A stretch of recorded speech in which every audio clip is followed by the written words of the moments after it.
Smell that? That's right. There's a test coming up. So when there's a test, that means there's notes. So make sure you've got yourself a piece of paper, a pen, and a pencil, and are ready to write these down because you're going to need them for the test. So here we go. All right, make sure that with these notes you have everything written down. If you need to shorthand it in your own way, that's fine, just as long as you can read your own notes. But remember that these are going to be a part of the grade for the test, so make sure you do staple these with it. So we're starting here. This is section 1, of course, so you're responsible for all the other sections afterwards. But make sure you've got it written down. We're going to start off with Roman numeral 1, talking about congressional sessions. All right, this slide is particularly short. So as I pull the shade down a little bit, we're looking at here, Congress begins on January 3rd in the years ending in odd numbers and lasts for 2 years. The elections are always in an even year, but even though the election happens in November, the people that were voted in, those representatives, they don't take office actually until January, which would be an odd year, okay? And so it lasts again for 2 years in that session here. All right. Each term is 2 sessions, so there's 1 per year. All right. So with that said, we're going to take a look in the next slide specifically at the membership in the House of Representatives. Okay. Told you this slide was short. All right. So in this slide here, we're going to focus pretty much on just the House here. We're not looking at the Senate right now. So everything that we see here, so you'll see that it's Roman numeral 2, everything that is discussed here deals specifically with just the House of Representatives. I'm going to pull the shade down here. Now you notice off to the side you see those letters big A and stuff like that. That's way off to the left. Don't worry about that. It's for some reason the PowerPoint didn't transfer well into the program, so I just put the letters on the far left. Don't pay attention to them. All right. So for the first letter, big capital A, we see qualifications and terms of office. So we're going to see what it takes in order for somebody to be elected as a House representative and how long those terms are for. All right. So you can see here, move to small letter A. There are 435 members in the House, so that's a lot of individuals there, and it's based on proportion of population. We'll talk about that a little bit later, but there is not equal representation for each state in here. It's all based on the amount of representatives you get is based on how many people you have in your state. So, and that 435 is spread out proportionately to those numbers, okay? But regardless of that, even if your state has a very, very small amount of individuals, say something like Wyoming or Montana are some states that would be perceived as having a very minuscule population, they are guaranteed at least 1 seat. They're not going to be skunked. They're not going to get 0 seats. They'll at least have 1, but so that they at least get some representation in the House. All right. Now the terms for those that are elected into office, those representatives, their term only lasts for 2 years. So even when they're about a year into their term, they're already thinking about their re-election campaigns because their terms are so short. So that's one of the reasons why we have elections every 2 years, because every 2 years we have to elect new members to the House or re-elect those incumbents, and incumbents are those that are already that have the position, that have the seat, that are just trying to win re-election, essentially. All right. So again, short terms, very short. Now, elections are held on even years, and I talked about that in the previous slide. So as I make this right now, this is the year 2014, we just had an election about a couple weeks ago, and our next election, and this was a midterm election this year, which means it's in between presidential elections. The next election in the next 2 years will be 2016, and that'll be a presidential election. So it'll be a general election. So not only will we be electing members of the House and also a third of the Senate, the president's position will be up as well. That just coincides with it. But every 2 years we have an election cycle, and like it or love it, it's the way our system works. All right. So all 435 members are up for re-election every year. So theoretically, every person could be removed from the House in 2 years and new people elected. That I mean, even though that it is mathematically possible, statistically it's impossible in the sense that there's going to be people that do get reelected. All right. So if every person got kicked out of office in a 2-year span, it'll tell you that people are really upset with Congress. All right. So let's go to the qualifications now, the things that you need to be on your resume in order for you to win the position and win the election, or at least to be qualified to even run. All right. You got to be at least 25 years old. Now, that's actually fairly young if you think about it. For some of you, that you are only maybe about 7 years away from qualifying under this statute of being able to run. You know, it's like, wow, you know, you could be a representative for your area, representing hundreds of thousands of people at the age of 25, okay? What's another qualification? Well, you have to be a citizen for 7 years, which means you don't have to be born here in the United States in order to be in the House of Representatives. But if you come from another country, you definitely have to get your citizenship, and you have to have been a citizen for at least 7 years. You just can't all of a sudden get your citizenship and then run for office. So you've got to be here for at least a good bit amount of time, all right? You've got to be a legal resident of the state that elects. You have to be in the state. You have to be a legal resident of the state that elects them. All right. So, being that, let's say you're running as a representative for one of the representative districts in California, it wouldn't make sense for you to be a representative for that area, and you don't even live there. You'd be hard pressed to get elected by the people anyway, because they would see that, well, why would I vote for you? You don't even live here.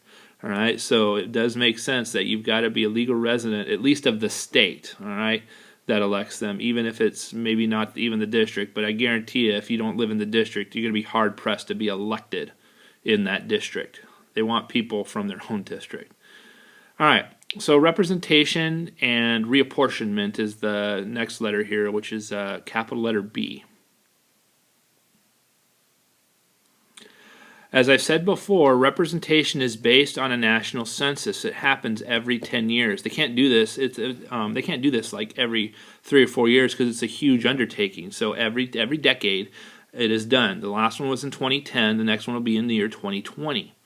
All right. So the reason the country does this is we find out where the populations have gone, where they've shifted, what states have gained in population, and which states have declined. And based on that, the 435 seats in the House of Representatives get dispersed out based on that. So if California gains a larger percent of this total population of the United States, it will gain more seats in the House. If its population goes down, people are leaving the state, then it will not need as many representatives. They will go to the states where those populations have gone or increased. Okay, so. But California, because it has such a large population, has quite a few representatives. So, you know, sometimes between 53, 54. All right. So this process of deciding where those congressional seats go throughout the United States is just called reapportionment. You're changing the apportionment that each state is getting in representatives. All right. So a lot of states throughout the years have really gained its amount of representation in Congress, including states like Texas and Florida, and even some of the retirement states such as Arizona, New Mexico, and of course California, which has always had a very large population. Fast-growing states gain seats, slow-growing states lose them, and that makes sense. So if you see states that start to lose representation, they start losing their representatives in Congress, that means their population has been going down, and another state has been pretty much taking their seats because the population has essentially moved from one state to another. And again, you're seeing states like Florida and Texas really start to grow and gain seats. And because of that, those states are gaining political clout. And a lot of other states, like you could say Michigan, or trying to think of any others, like maybe even New York, or some other states in the Northeast, where a lot of baby boomers are leaving there. They don't want to retire in those areas anymore. They're moving. Okay. Now, the House was originally 64 members way back in the day, back in the 1700s, but it was capped off at 435 in 1929, and it was extended a little bit at one point, but then it was left at that point. It could, in the future, possibly grow if need be because of the population increase in the United States. I imagine at some point it would have to, because if you keep that number at 435, as the population grows, then you're getting a larger percentage of Americans that are not getting proper representation, and that could be a democratic crisis, you could say. The one thing we want to make sure is that Americans get represented. All right, so that's it. Okay, we're going to be changing our focus now from reapportionment to congressional redistricting. Okay, and this is a major part of the redistricting or the reapportionment scenario in our political system. This is even though it may not sound like much at first, it's a big deal. All right, so we've got big letter A here. Looks like part of the G was cut off, but it's just congressional redistricting. Okay. So along with reapportionment, states redraw congressional districts every 10 years. So the lines in each state as their districts, they don't match county lines, they don't match any kind of natural barriers. They are drawn up by the political parties in power. They are the ones that decide what the representative districts of each state look like. Okay, so imagine the amount of power a group can have by deciding what those district lines look like, all right, how they will be represented. Now, because of that, because the way lines are drawn can play a major impact in state, local elections, and even national elections, there's a lot to be gained and lost by just how you draw the lines in a state for a district. Okay, redistricting can be abused by creating unequal populations and what we call gerrymandering. That term should probably be underlined. It is a vocab kind of term. In some cases, districts were twice the population of the smallest districts. Okay, so it's not based on population. It's not done equally, and they can do things such as draw a district so as to disenfranchise one political party by marginalizing the voting bloc of that population. Say you have a Democratic bloc with kind of surrounded by some Republican blocs. Well, the Republicans could draw the lines to kind of chop up those Democrats in those areas so that they themselves are absorbed by the Republican votes and are in a way marginalized. And the Democrats can do the same thing if they were drawing the lines. Both parties play these games. They look at the map, they decide what is in their best interest to draw the redistricting lines to really solidify their political party's power, while in some ways marginalizing the other groups. And so it's all about retaining power for both parties. So letter C just kind of reiterates what I've just said there. District lines can be drawn to increase or decrease the voting power of ethnic or racial groups. So instead of it is known that certain racial groups will vote in certain ways, certain political blocs, whether it be Democrat or Republican, and so and what makes it somewhat convenient too is that some of these racial groups live together in highly concentrated areas. There's a Hispanic part of, whether it be Los Angeles or San Francisco or Sacramento, or an African American bloc in that same respect. And so by changing the lines, you'll have these lines go right through these areas, and by doing that, you can break up that strong voting block of that group by having it absorbed by the larger opposition group. It's again, these people, when they sit and they draw these district lines, they're not just putting a blindfold on and just randomly drawing lines. They're doing it in a strategic manner. All right. All right, let me go ahead and move it down a little farther. So we're going with big letter B, and we're talking about gerrymandering. All right.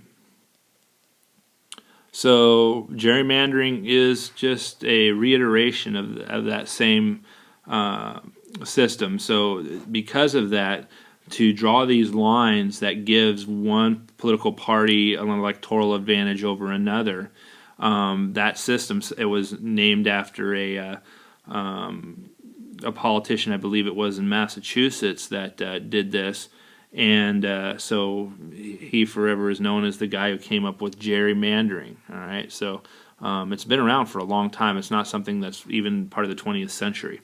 All right, oddly shaped districts drawn by the party in power. And so if you remember the warm-up where we saw the political cartoon that looked like this kind of weird salamander dragon, it's this like unholy looking district that was drawn in Massachusetts. Just again reiterates that fact. If you ever get a chance, go online and look at California districts and look at the districts specifically in the high concentrated areas, because that's where some of the major battlegrounds are, like in the areas of Los Angeles or San Diego or San Francisco Bay Area. You'll look at some districts and you'll be like, wow, that is a really weird looking, kind of a snake looking district. And it's because it was done in a way to either help or harm a certain political group, whether it be Republican or Democrat or any of those groups. Again, there were certain motives for the way those districts were drawn.